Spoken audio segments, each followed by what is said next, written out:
But in the spirit of All-Star Weekend, some of our listeners may remember a few weeks ago we did a MLB on the first day of pitchers and catchers. We did an MLB stars as our favorite foods segment, which had received a lot of acclaim. A lot of people messaged me and they said they liked it. So we decided to do another similar thing this time, where we're going to do NBA All Stars as movie characters from any, classic movies, famous movies, kids movies, animated movies, whatever you want. But does anybody want to go first? I can go first. Jimmy raised his hand. He wants to go. No. You could go first. You can go first. You want me to go first? Go. Kick us off. So we divvied up a couple of All Stars each. We're gonna do 3 each, I believe. And my ones that I got, the first one I picked. Oh, we'll go one at a time, right? We did one at a time. The first one I had was Zion Williamson, first time All Star from the New Orleans Pelicans. Obviously a big star in college, big star in high school. He's flying under the radar, in my opinion, but I'm excited to see him in the All Star game. Hopefully he'll come out and do a few dunks, because everybody knows that a Zion dunk sounds and looks like no other kind of dunk. But for my movie character for Zion Williamson, I went with Mr. Incredible from from Pixar's The Incredibles. And I said Zion was like Mr. Incredible because in the early days of the movie, or in Zion's career when he was in high school, he was a larger than life talent. He had almost magical powers, creating highlights, playing above the rim, dunking, saving people, saving the world.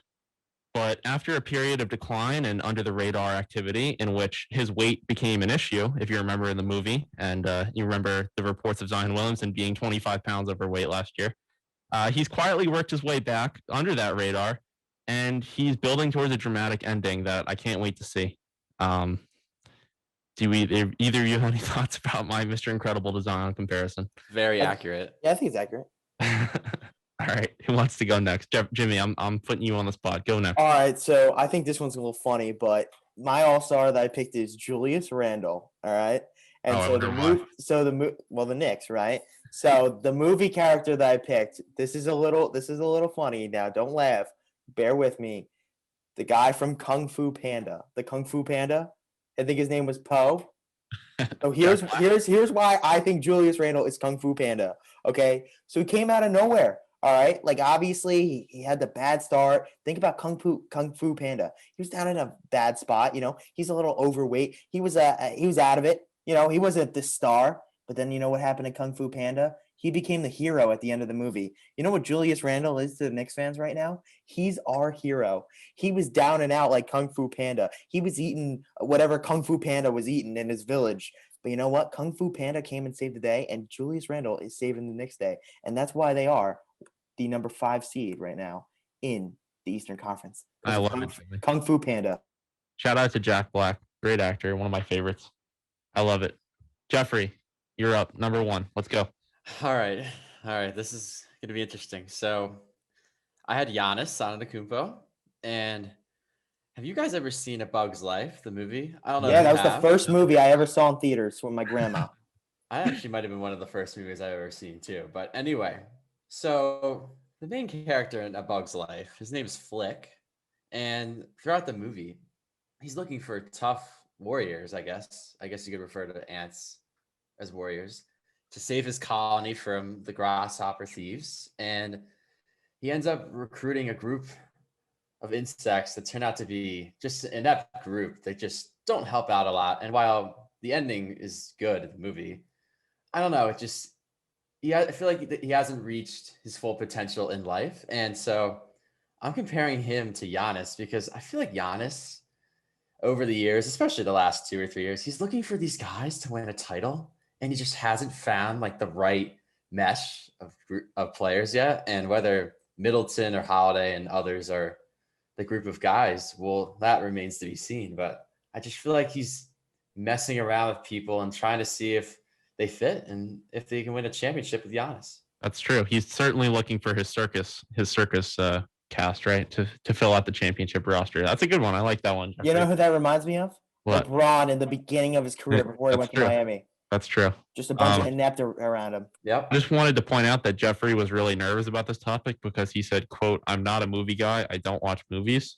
but I thought that was pretty good. Yeah, he's pulling out a Bug's Life. I mean, I was expecting I didn't know what to expect out of him. I thought I didn't know what to expect. You just wait. My second one isn't that great, but my third one might be pretty good. It's all downhill from here, Jeff. You're saying? Well, my third one might be good, but the second one's a little rocky. All right. Classic sequel trequel thing. All right, I'll go for next.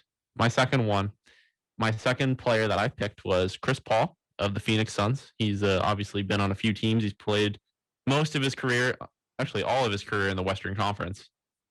But for my movie comparison, I went with Gandalf from Lord of the Rings, because everyone thought that Chris Paul was kind of done. He was washed up after he left Houston. You know, they said he's washed. He's an old talent. And he'll come in and he'll mentor the new guy. When he went to Thunder, people thought that he would, be mentoring Shai Gilgeous-Alexander, and now he's sort of mentoring Devin Booker. I don't think Devin Booker needs much mentoring, but that was kind of the thought that people had, right? Like he'll be this guy who passes the torch to Devin Booker. But after suffering that major injury against the Rockets that eventually knocked them out of the title contention, it derailed that adventure, but he's come back now and he's better than ever. He's Gandalf the White again. He's playing like a player that's probably 5 or 6 years younger than his actual age.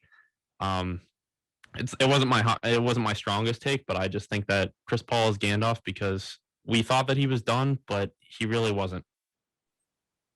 Jimmy? All right, so my next guy was Stephen Curry, was the All-Star, and my character for him was Woody from Toy Story. So beloved character. Who was this again? I'm sorry. Stephen Curry. Steph Curry is Woody. Okay. So he's a beloved character. Nothing would be the same without Woody, right? Like, could you imagine Toy Story if they didn't have Woody?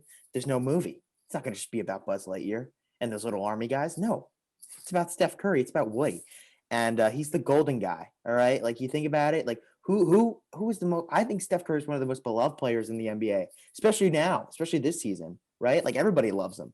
They're like, Curry doing these great offensive performances. Curry was the absolute man in 2015. Yeah, he was Woody. He was Woody. Woody was beloved by Andy, just like Stephen Curry was beloved by NBA fans. That's good. That's heartwarming. I needed that today, Jimmy. It's a good way to enter the weekend thinking about love. But Jeffrey, you said this one wasn't that good, but I'm still willing to listen to it. Let's go. Yeah. Well, before I get to it, I do like Jimmy's comparison, of Curry to Woody, but I would have gone with Harry Potter. Curry is a wizard. He's literally a wizard. He can make any shot on the floor. Like, I don't watch dumb movies. I don't watch dumb movies like Harry Potter. Hot take, but okay. Go ahead, Jeff. I should have known. I might have known already anyway. But my second All-Star was Joel Embiid, my beloved Joel Embiid from the Philadelphia 76ers. And guys, Joel Embiid, he's Shrek. Let's just face it, he's Shrek, because Shrek is an ogre, and the definition, according to Google, of an ogre is a man-eating giant. And that's exactly what Joel Embiid is. He's a monster inside. He's a force to be reckoned with in the paint. And not only is he so dominant inside, he can hurt you from the outside. The guy's just a giant. He's literally a giant. He's 7 feet tall, but he is a giant. So that's what I got for Embiid. Jeffrey, you're underselling yourself a little bit. I thought that one was good. I love Shrek. It's one of my favorite movies, actually. But I love Shrek too, actually. That is one of my favorite movies. I don't love Joel Embiid though, so maybe it's not a good comparison. You could ask Jeffrey. I am a big Shrek fan. Oh yeah. Oh my God. Tell me about it. All right. I hope we all saved the best for last, because I think I saved my best for last. Jeffrey thinks he saved his best for last. Hopefully Jimmy did as well. But my third All-Star that I had was Kyrie Irving. And we all know that I'm a certified Kyrie hater ever since he left Boston. Jimmy loves to point that out. And I could have been a little bit, I don't want to say meaner, but I could have been a little bit more harsh with my movie comparison for Kyrie. But I'm going to go with Yoda from the Star Wars movies. Kyrie and Yoda both had some top moments in their younger years. You know, Kyrie hitting the shot in the 2016 finals. Yoda in Attack of the Clones and Revenge of the Sith was an absolute beast, force to be reckoned with. But and they peaked with some all-time clutch moments, right? But after they were banished and forced into exile to a new team or to a new planet, in Yoda's case, they found a home where they could mold the minds of some new young apprentices like Luke Skywalker or Jason Tatum, Jaylen Brown, and they ultimately did all right. And as an older character, an older statesman, they come off as a little bit of a weirdo. They say some strange things that a lot of people don't really understand or agree with. But I think that in the end, after it's all said and done, we'll look back and we'll say, wow, that he was truly a special player. He was truly a special character. He was a great addition to the lore, to the franchise, to the league. And I think we'll all appreciate him looking back in time. Yeah. What do you guys think? Yeah, I agree with you. Yeah. That was definitely your best one. All right. Follow that one up, Jimmy. All right, so my next guy, this one's a little funky. I'm not gonna lie. So it's Jaylen Brown. I switched it last night from Jaylen Brown from Jason Tatum to Jason Brown, you know what I mean, Jaylen Brown. So the guy that I did. So you guys know the movie Cars, right? I think we're all familiar with that movie.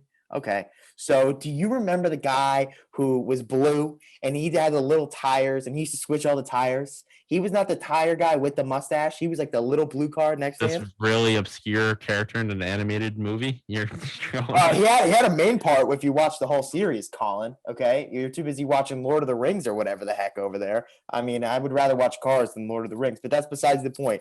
Jaylen Brown is that guy. And here's why. In the later movies, when they go to the race and he needs a whole pit crew, they only have that one guy. And you know what he does? He does all the tires. He blows everybody away. Jaylen Brown, he's almost like a silent assassin. This guy's like a silent assassin. He changes all the tires in 30 seconds. There's a scene in the movie where the other teams are speechless because this guy's switching out the tires so fast. They're like, wow, who is this guy? This little like Italian car. Like he's almost like a smart car. He's almost like a smart car. Well, anyway, his name's Guido. That's his name. His name is Guido.